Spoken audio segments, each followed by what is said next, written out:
এবার গোটা ত্রিপাঠী পরিবারে মিলে করল বরুণের বাবার শ্রদ্ধার আয়োজন। অন্যদিকে বরুণের মা হলো ত্রিপাঠী পরিবারের প্রধান। হ্যালো বন্ধুরা, ভাগ্যরেখা ধারাবাহিক নাটকের 320তম পর্বের আপডেট নিয়ে চলে আসলাম আপনাদের মাঝে। তো 320তম পর্বে আপনারা দেখতে পারবেন, দেখা যায় ত্রিপাঠী বাড়ির সকলে মিলে বরুণের বাবার শ্রদ্ধার ব্যবস্থা করছিল। শ্রদ্ধা বরুণ আর কীর্তি বরুণের বাবার ফটোতে ফুল সাজিয়ে দিচ্ছিল। বরুণের মা প্রচণ্ড কাঁদছিল।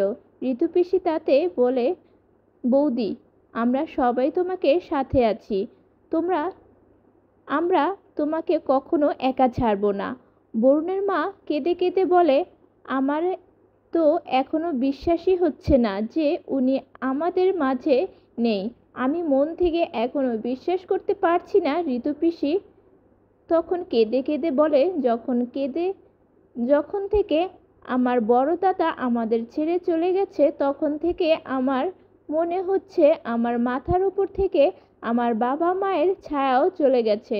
দাদা সব সময় আমার জন্য অনেক করেছে। বৌদি, তুমি নিজেকে সামলাও, আমি তোমার সাথে আছি। দেখা যায় তখন বরুণের হাত লেগেই প্রদীপটা পড়ে যাচ্ছিল, আর সেই অভয় ধরে ঠিক করে দেয়।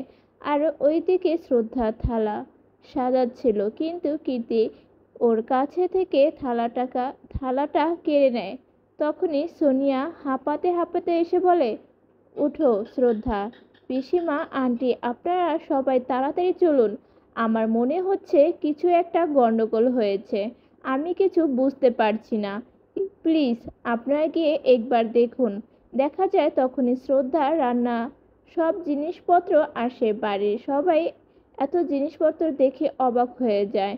উভয়ের মা চমকে বলে উঠে, হে ভগবান, এত জিনিস আনিয়েছ। আরতি বলে উঠে, আমরা তো 101জনকে খাওয়ানোর মতো জিনিসপত্র চেয়েছিলাম, এগুলো তো অনেক বেশি, এত জিনিস কেন আনা হয়েছে? অভয় তখন বিল দিয়ে শ্রদ্ধাকে ওকে জিজ্ঞাসা করে, অভয়, বিলে কত টাকা হয়েছে? অভয় বলে, 1 লাখ টাকার বিল হয়েছে। শ্রদ্ধা অবাক হয়ে বলে, 1 লক্ষ টাকার বিল কি করে হলো? অভয় বলে, শ্রদ্ধা, এখানে জিনিসপত্র 101জনের জন্য নয়, 1001জনের জন্য এসেছে। তখনই ফ্ল্যাশব্যাকে দেখা যায় কীর্তি সোনিয়াকে বলেছে, সোনিয়া, পিসিমা তোমাকে ডেকেছে। সোনিয়া ওখান থেকে পাঠিয়ে কীর্তির শ্রদ্ধার সামনে কাঁসার নাটক করতে থাকে। শ্রদ্ধা বলে, কীর্তি, তুই হঠাৎ করে এত কাশছিস কেন? তুই এখানে বস, আমি তোর জন্য এখনই জল আনছি। দেখা যায় কীর্তি তখন ফরদের মধ্যে 101জনের জায়গায় 1001 লিখে দেয়, আর লোক বলে শ্রদ্ধা তো না দেখে ওই লিপস্টিকটা লোকটাকে দিয়ে দেয় জিনিসপত্র আনার জন্য। এরপর বর্তমানে দেখা যায় কীর্তি সবাইকে বলছে, কিন্তু এই জিনিসপত্র আনার দায়িত্ব তো দিদিকেই দেওয়া হয়েছিল। উভয়ের মা তখন শ্রদ্ধাকে বলে, শ্রদ্ধা, তুমি এত বড় ভুল কি করে করতে পারো? যখন তুমি লিপস্টিকটা দিচ্ছিলে তখন তুমি হিসেবে দেখোনি? চোখ বন্ধ করে হিসাব করছিলে নাকি? তখনই জিনিসপত্র আনা লোকটা বলে, দাদা, আমাদের তাড়াতাড়ি টাকাটা দিয়ে দিন, আমাদের যেতে হবে। কীর্তি তখন ঠেস মেরে বলে, জানি না বাবা, কিভাবে ওদের সবাইকে এত বড় দায়িত্ব দিয়েছে। আমার তো মনে হয় এখন দিদি চাইছে যাতে এই পুজোটাই বন্ধ হয়ে যাক। অভয় তখন চিৎকার করে কীর্তিকে বলে, কীর্তি, তুমি নিজের বোনের ব্যাপারে আর কত খারাপ ভাববে? কীর্তি অভয়কে বলে, চিৎকার যদি করার থাকে তাহলে সেটা নিজের বউয়ের উপর করো, এমনিতেই দিদি সব কিছুর খারাপ করে দিয়েছে। অভয়ের মা তখন বলে, বাহ কীর্তি, তোমার যখন এত চিন্তা হচ্ছিল দাদার শ্রদ্ধা নিয়ে, তাহলে তুমি নিজের কেন সব দায়িত্ব পালন করতে গেলে না? কীর্তি বলে, কাকি মা, সুযোগ পেলেই অবশ্যই দায়িত্ব পালন করতাম, কিন্তু সব সময় দিদিকেই সব কিছু ক্রেডিট নিতে হয়, সেজন্য আমার সুযোগ কোথায় হয় কিছু করার? অভয়ের বাবা তখনই বলে উঠে, অন্তত আজকের দিনে তোমার কোনো ঝামেলা করো না নিজেদের মধ্যে। শ্রদ্ধা বলে, এই সব কিছু আমার কারণেই হয়েছে। জানি না 101জনের জায়গায় 1001 আমি কিভাবে লিখে ফেললাম, আর আমার এখানে আছি, যা কিছু করছি তা তো জেঠুর জন্যই করেছি, তো আমরা এটাও করে নেব।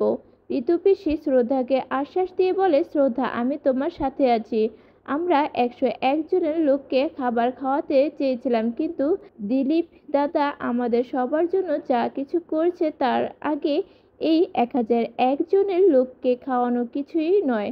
হয়তো মাতা রানী এটাই চেয়েছিল আমরা দাদার জন্য বড় কিছু করি। বরুণের মা তখনই বলে ওঠে, হ্যাঁ ঋতু, ঠিক বলেছ তুমি, আর এতে আমিও তোমাকে সাহায্য করব। উভয়ের বাবা তখন জিনিসপত্র আনা লোকটাকে বলে, আপনি এখন চলে যান, আপনি আপনার মালিকের সাথে কথা বলে কাল টাকা পৌঁছে দেব। উভয়ের মা তখন বলে, আরে ইমোশনে এসে আমার একটু বেশি টাকা খরচা করে ফেলছি না, আর আমাদের কাছে কোনো গুপ্তধন নেই যে আমরা এত টাকা খরচ করব। উভয় তখন বলে, মা, পিসিমার যখন এটাই হচ্ছে তখন আমাদের বাধা দেওয়া ঠিক না। উভয়ের মা বলে, আচ্ছা, তোমরা একটা কথা ভেবেছ যে এত টাকা বিল আমরা পরিশোধ করব কিভাবে? আরে 1001 জন লোককে খাবার খাওয়াতে হবে, তার উপরে আবার কম্বলও দানও করতে হবে। শ্রদ্ধা তখন বলে, আমার সবাই মিলে মিলে করে নিব, আপনি এত চিন্তা করবেন না। আজ উভয়ের মা তখনই ব্যঙ্গ করে বলে, আচ্ছা, আমরা সবাই একসাথে মিলে সবকিছু করে নেব। আমি তো সেটাই জিজ্ঞাসা করছি, শ্রদ্ধা, যে আমরা করবোটা কিভাবে? টাকা কিভাবে তোমাদের বাপের বাড়ি থেকে আসবে, নাকি যে সহজে সবকিছু হয়ে যাবে? উভয়ের বাবা বলে, তনুজা, এসব তুমি কি উল্টাপাল্টা কথা বলেছো? শ্রদ্ধাকে উভয়ের মা বলে, তো আমি কি করব বলো? আমি ভেবেছিলাম আজ শান্তিতে শ্রদ্ধার কাজ হবে, কিন্তু না, এখানকার সবাই তো গরিবদের খাওয়ানো দেখতে হবে। ঋতু পিসি তখন রেগে গিয়ে বলে, এসব কি বলছো তুমি বৌদি? অন্তত আজকের দিনে তুমি এই টাকার হিসাব করা বন্ধ করো। কীর্তি তখন বলে ওঠে, সবাই বাবার বাড়ির জন্যই করতে চায়, শুধুমাত্র আপনি চান না। এই সব কিছু থেকেও আপনার কাছে টাকাটাই বড়। বরুণের মা বলে, তনুজা, তুমি এসব কি বলেছো? তো হ্যালো বন্ধুরা, আমার এই ভিডিওটি কিরকম লাগলো তা কমেন্টে জানিয়ে দিও, আর এই ছোট্ট চ্যানেলটির পাশে থেকেও লাইক সাবস্ক্রাইব করে।